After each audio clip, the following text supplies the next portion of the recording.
அண்ணா ஒரு மாபெரும் இயக்கத்தின் தலைவர். செலியனோட பதில். திருப்பி அடுத்த கேள்வி, எந்த இயக்கத்தின் தலைவர்? வெட்ட வெளியில், கொட்டும் மலையில், கையில் காசு இல்லாமல், மனதில் மாசு இல்லாமல் என்ற லட்சக்கணக்கான உடன்பிறப்புகளின் தலைவர். ஒரு மாநாடு நடக்குது, போலீஸ் புரோட்டோகால். அந்த புரோட்டோகாலை எங்களை ஒடுக்க பார்க்கிறார்கள் அப்படின்னு ஒரு சிம்பத்தி வேவ கிரியேட் பண்றதுக்கான முயற்சிகள் நடக்குது. எல்லாரும் கவனிச்சிருக்காங்க. ஆனால் திமுக தொடங்கப்பட்ட போது திராவிட முன்னேற்ற கழகத்தின் ஒரு பொதுக்கூட்டத்துக்கு கூட காவல்துறை அனுமதி கொடுத்தது கிடையாது. திமுக தொடங்கி முதல் 4 ஆண்டுகள் 5 ஆண்டுகள் வரைக்கும் நடத்தப்பட்ட அத்தனை பொதுக்கூட்டங்களும் 144 உடைச்சிட்டு நடத்தப்பட்ட பொதுக்கூட்டம்.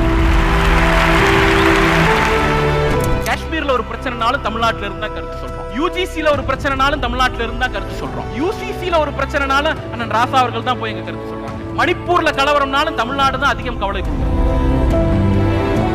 டைட்டில படிச்சிய வெண்ணே உள்ள இருக்கிற செய்தியை படிச்சியா கேட்கணும்ல.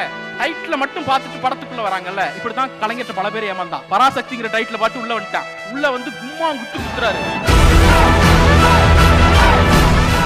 திராவிட முன்னேற்ற கழகத்தை வரலாறு முழுக்க உண்மையை சொல்லி எந்த கொம்பனும் வீழ்த்தியது கிடையாது. திராவிட முன்னேற்ற கழகத்தை வீழ்த்துவதற்கு எதிரிகள் பயன்படுத்திய அத்தனையும் போய் அவதூறு கட்டுக்கதைகள்.